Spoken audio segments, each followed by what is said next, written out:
Existen dos maneras para insertar datos, según el tipo de la tabla interna. Estándar. Ya que la tabla no está ordenada por un campo, se dice que en una tabla estándar no se insertan datos, sino que se añaden datos, ya que siempre irán al final de la tabla, haciendo que la inserción sea mucho más rápida que en otros tipos de tablas.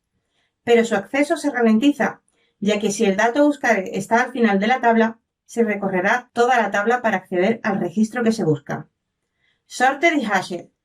En estos tipos de tablas sí que se insertan datos, ya que no irán al final de la tabla, sino que el sistema localizará su posición dentro de la tabla y generará el registro en esa posición. Hay que entender que para añadir un registro a una tabla, no se puede usar directamente la tabla. Primero hay que informar una variable que tenga la misma estructura y después utilizar esta variable para insertar los datos. En las tablas estándar se añaden datos de dos formas, según su declaración.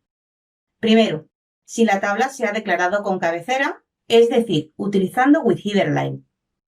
El nombre de la tabla se referirá tanto a la tabla como a la cabecera que se utilizará para añadir datos en la tabla, y así evitar crear una variable con la misma estructura para poder añadir datos.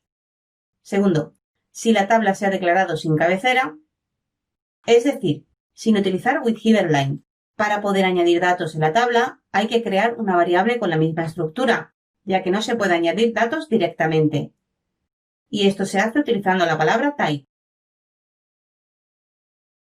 Primero se introducen los datos en la cabecera, donde se utiliza un guión como separador entre la cabecera y el campo de la tabla. Una vez informada la cabecera, se añade el registro en la tabla con la sentencia append. La primera referencia a la tabla se refiere a la cabecera y la segunda referencia a la tabla. Primero, se introducen los datos en la variable que se ha creado con la misma estructura que la tabla, donde se utiliza un guión como separador entre la variable y el campo de la tabla. Una vez informada la variable, se añade el registro en la tabla con la sentencia append. Estos tipos de tablas no se pueden declarar con cabecera. Primero se introducen los datos en la variable que se ha creado con la misma estructura que la tabla, donde se utiliza un guión como separador entre la variable y el campo de la tabla. Una vez informada la variable, se añade el registro en la tabla con la sentencia insert.